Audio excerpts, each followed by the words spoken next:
आज हम circuit theory में थ्योरम पढ़ेंगे और जिसका नाम है सुपरपोजिशन थ्योरम। तो सबसे पहले हम ये देखेंगे सुपरपोजिशन थ्योरम का स्टेटमेंट। सुपरपोजिशन थ्योरम क्या होती है? तो अगर आप इसमें देखें, किसी लीनियर नेटवर्क में एक से ज़्यादा वोल्टेज या करंट सोर्स हो तो किसी भी ब्रांच में रिजल्टेंट करंट एल्जेब्रिक सम के बराबर होगी जब एक सोर्स को सर्किट में रखा जाए एवं अन्य या फिर सारे सभी को शेष को उसके इंटरनल रेजिस्टेंस से रिप्लेस कर दिया जाए। मतलब क्या चीज़ है? इस स्टेटमेंट क्या कहना चाहता है कि कोई भी लीनियर नेटवर्क जिसमें एक से ज़्यादा वोल्टेज या करंट सोर्स हो तो किसी भी ब्रांच में रिजल्टेंट करंट जो होगी वो क्या होगी, जब हम सर्किट में एक सोर्स रखेंगे और बाकी दूसरे सोर्सेस को जितने भी हैं उनको उनके इंटरनल रेजिस्टेंस से रिप्लेस कर देंगे। जैसा कि अब अभी हम सर्किट देख रहे हैं, ये सर्किट है। इस सर्किट में हमारे पास में दो वोल्टेज सोर्स हैं, एक वोल्टेज सोर्स ये है और एक वोल्टेज सोर्स ये है। अगर हमें किसी भी ब्रांच में करंट निकालनी है, सपोज़ करो हमें R1 रेजिस्टेंस में से करंट निकालनी है या फिर R2 में से करंट निकालनी है या फिर R3 में से करंट निकालनी है, जिसमें से भी हमें करंट निकालनी है, हमें क्या करना होगा? At a time voltage source V1 को एक्टिव रखना पड़ेगा और V2 को इनएक्टिव करना पड़ेगा। फिर उसके बाद में हमें क्या करना पड़ेगा? करंट निकालनी पड़ेगी ब्रांच R1, R2 और R3 के अंदर। सिमिलरली जब हम इससे सॉल्व करेंगे उसके बाद हमें क्या करना होगा? वोल्टेज सोर्स V2 जो होगा उसको एक्टिव रखना पड़ेगा और V1 को इनएक्टिव करना पड़ेगा। फिर हमें करंट निकालनी पड़ेगी R2, R1 और R3 में। इसको हम थोड़ा ब्रीफ करते हैं। आप देख रहे हैं कि हमने क्या किया है।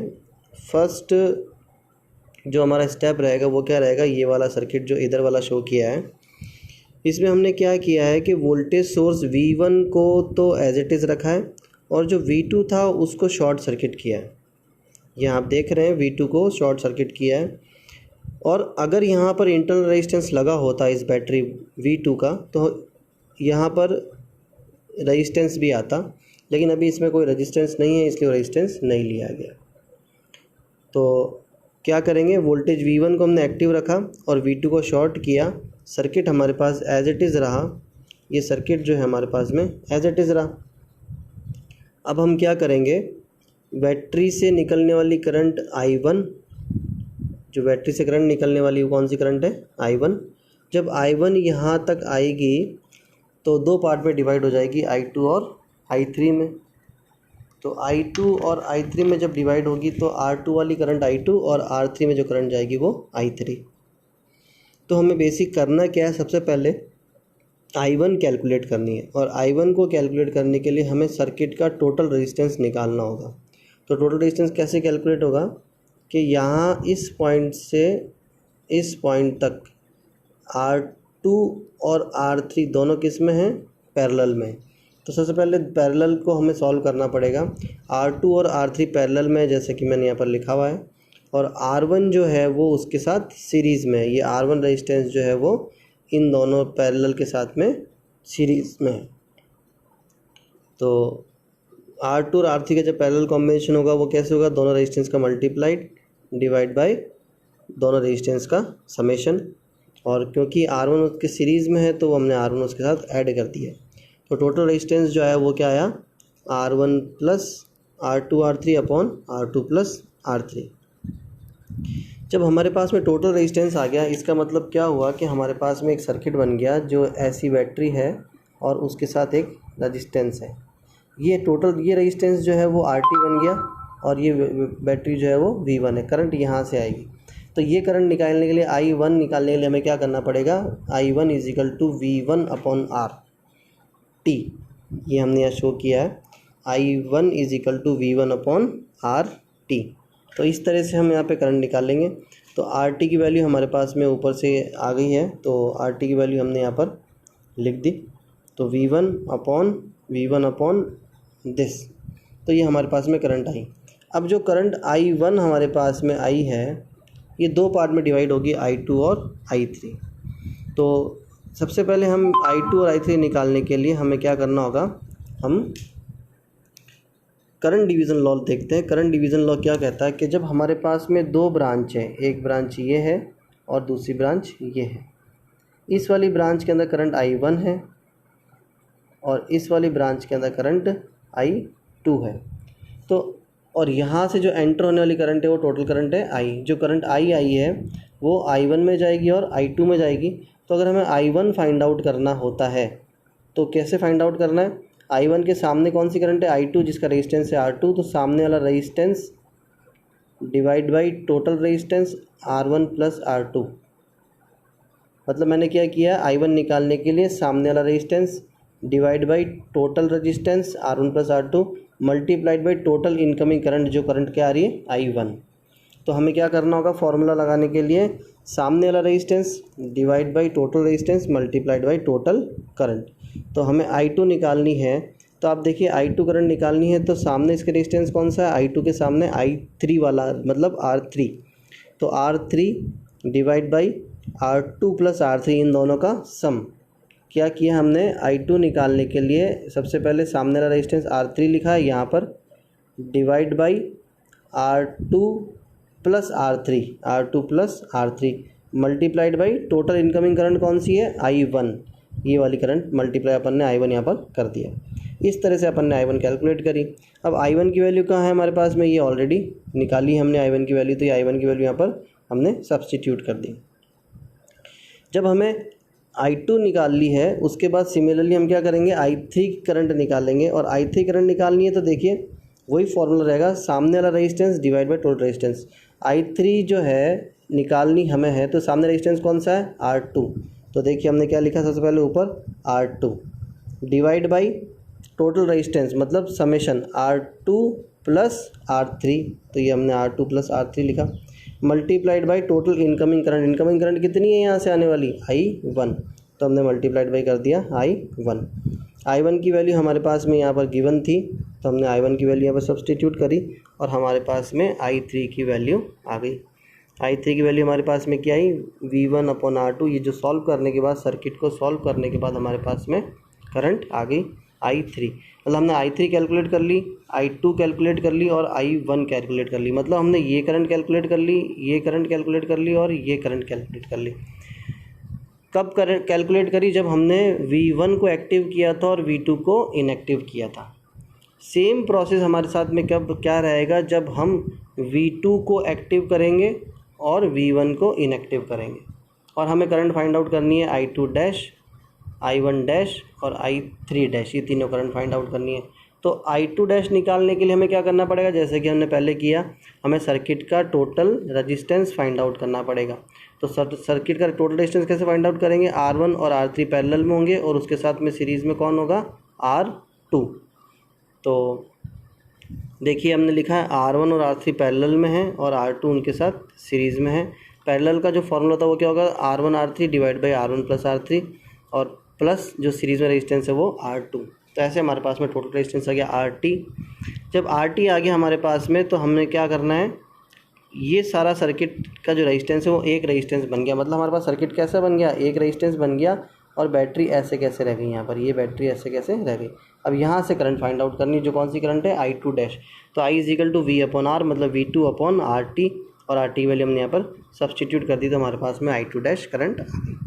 अब I2 डैश मतलब जो इनकमिंग करंट है वो आ गई, तो हमें अलग अलग ब्रांच की करंट निकालनी की, I2 डैश इसमें कितनी जाएगी और इसमें कितनी जाएगी।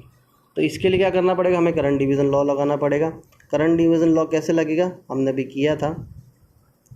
अगर हमें I1 डैश निकालनी है, अगर हमें I1 डैश निकालनी है या मतलब R1 में करंट निकालनी है, तो पहले क्या आएगा, सामने वाला resistance R3 divide by R1 plus R3 multiplied by total incoming current I2 dash. तो देखिए यहाँ पर हमने क्या किया, I1 डैश निकालने के लिए R3 divide by R1 plus R3 multiplied by I2 dash. तो I2 डैश की वैल्यू हमने यहाँ से निकाल दी है, तो हमने ये वैल्यू पुट आउट कर दी और I1 डैश की वैल्यू हमारे पास में आ गई। सिमिलरली हमें I3 डैश की वैल्यू निकालनी है। I3 डैश की वैल्यू निकालने के लिए क्या करना पड़ेगा, सामने वाला रेजिस्टेंस R1, तो ये देखिए R1 divide by R1 plus R3 और मल्टीप्लाइड बाई इनकमिंग करंट कौन सी है, I2 डैश। तो ये I2 डैश की वैल्यू हमारे पास में यहाँ से आ गई थी, तो हमने यहाँ पे पुट कर दी तो हमारे पास में I3 डैश की वैल्यू आ गई। तो हुआ क्या, हमने यहाँ पर I2 डैश फाइंड आउट किया, I1 डैश फाइंड आउट किया और I3 डैश फाइंड आउट किया। तो अब हमारे पास में ये देखना है कि हमने V1 सोर्स से भी करंट निकाली इस ब्रांच में और V2 सोर्स से निकाली इस ब्रांच में, V1 सोर्स से निकाली इस ब्रांच में, V2 सोर्स से निकाली इस ब्रांच में, V1 सोर्स से इस ब्रांच में निकाली और V2 सोर्स से इस ब्रांच, मतलब हमारे पास एक ही ब्रांच में दो करंट आ गई। एक बार बैटरी V1 की वजह से आ गई और एक बार बैटरी V2 की वजह से आ गई।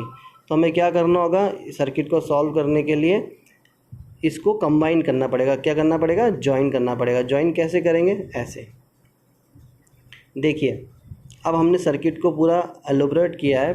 पहले जो सर्किट था हमारे पास में, उसमें करंट जो थी I1 वो ऐसे आई थी और I1 डैश ऐसे आई थी, तो दोनों अपोजिट डायरेक्शन में। इसलिए हमें अगर रेजिस्टेंस R1 में से अगर वैल्यू करंट फाइंड आउट करनी है तो क्या होगा, I1 minus I1 dash minus I1 भी कर सकते हैं, इसका उल्टा भी कर सकते हैं। अगर आंसर नेगेटिव आता है तो इसका मतलब करंट की डायरेक्शन उल्टी है, और अगर आंसर पॉजिटिव आता है तो मतलब करंट की डायरेक्शन वो सेम है।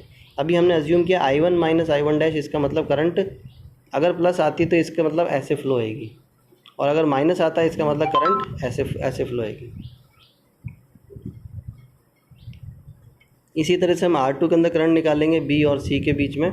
तो similarly I2 minus I2 dash, और जब हमने B और D में निकालनी है तो क्योंकि देखिए अभी I3 डैश और I3 सेम डायरेक्शन के अंदर है, इस ब्रांच में I3 और I3 डैश करंट जो है सेम डायरेक्शन में, इसलिए हमने क्या किया, यहाँ पर प्लस कर लिया ब्रांच में करंट निकालने के लिए। तो इस तरह से हम एक चीज़ कर लेंगे। इसके लिए हम एक एग्जांपल सॉल्व करते हैं।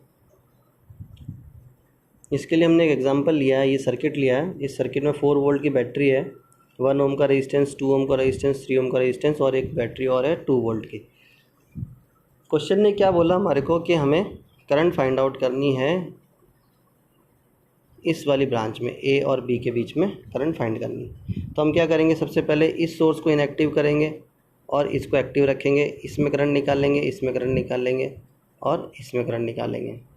फिर सेकंड प्रोसेस क्या रहेगा, हम इसको इनएक्टिव कर देंगे, इसको एक्टिव रखेंगे, करंट इधर से निकालेंगे।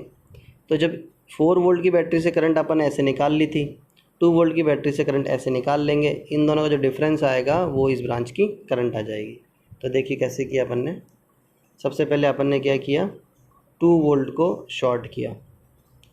तो हमारे पास में क्या होगा, ये 2 ओम और 3 ओम के होंगे, पैरेलल में हो जाएंगे। 2 ओम और 3 ओम पैरेलल में हो गया, और उनके साथ में सीरीज़ में कौन सा आ गया, 1 ओम आ गया। तो 1 ओम सीरीज़ में आ गया। तो 2 और 3 पैरेलल में होंगे, तो 2 इंटू 3 डिवाइड बाई 2 प्लस 3, और सीरीज़ में +1 तो +1 हो गया। तो ऐसे हमारे पास में टोटल रेजिस्टेंस कितना आया, 11/5। 11/5 हमारे पास में आ गया।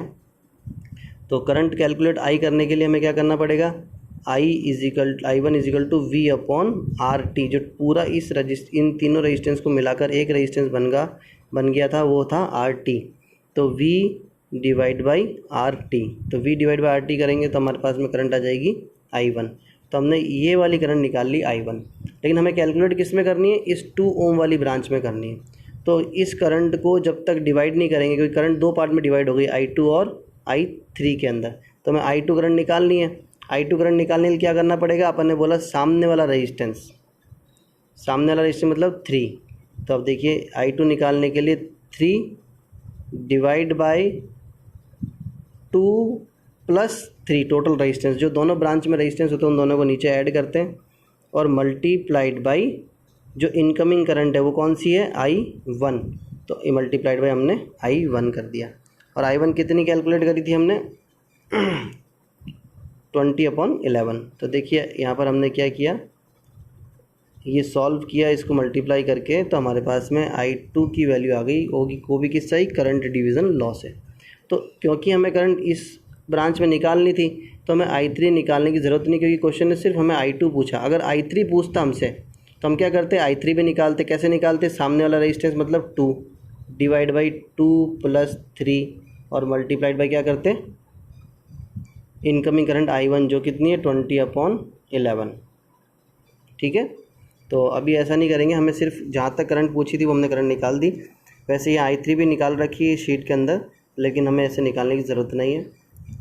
सेकंड चीज़ क्या करेंगे, जब हमें दूसरे सोर्स को एक्टिव करना और इस वाले सोर्स को, पहले वाले सोर्स को इनएक्टिव करना है, तो हमने क्या किया, यहाँ पर इस वाले को इनएक्टिव कर दिया और इसको एक्टिव कर दिया। बैटरी जो होगी वो शॉर्ट होगी और करंट सोर्स होगा तो वो ओपन सर्किट होगा। अब हम क्या करेंगे, पूरा इस सर्किट का एक रेजिस्टेंस निकाल लेंगे। होगा क्या, 1 और 3 दोनों किस में, पैरेलल में। तो 1 और 3 का पैरेलल कॉम्बिनेशन क्या होगा, 1 × 3 डिवाइड बाई 1 + 3, और इसके साथ में सीरीज़ में कौन सा आ जाएगा, ये 2 ओम वाला रेजिस्टेंस। तो यहाँ देखिए 2 ओम लिखा हुआ है। इसको सॉल्व करने से हमारे पास में एक रेजिस्टेंस आ गया टोटल RT। जब RT आ गया तो हमें करंट I2 डैश मिल जाएगी। I2 डैश करंट क्या होगी, V डिवाइड बाई RT। तो V कितना हमारे पास में 2 ओम और RT कितना है 11/4। तो ऐसे I2 डैश करंट हमारे पास में आ गई, ये वाली करंट I2 डैश आ गई। तो अल्टीमेटली हमें I1 डैश I3 डैश निकालने की ज़रूरत नहीं है। हमें क्वेश्चन ने पूछा था A और B के बीच में करंट कितनी होगी, तो हमें सिर्फ देखनी है I2 करंट कितनी आई थी हमारे पास में। I2 करंट आई थी 12/11। ये करंट जो थी हमारे पास में 12/11। तो 12/11 माइनस I2 डैश कितनी आई 8/11। तो ये हमने यहाँ पे किया है, ये ब्रांच को एलेबोरेट किया यहाँ पर। ये वाला I2 ऐसे आई और I2 डैश ऐसे आई। I2 की डायरेक्शन इधर थी और I2 डैश की डायरेक्शन इधर थी। तो 12/11 माइनस 8/11 = 4/11। तो रिजल्टेंट करंट मतलब A और B के बीच में जो करंट फ्लो हो रही है वो 4/11 हो रही है, और वो भी इस डायरेक्शन में हो रही है। तो ऐसे हम इस क्वेश्चन को सॉल्व करते हैं।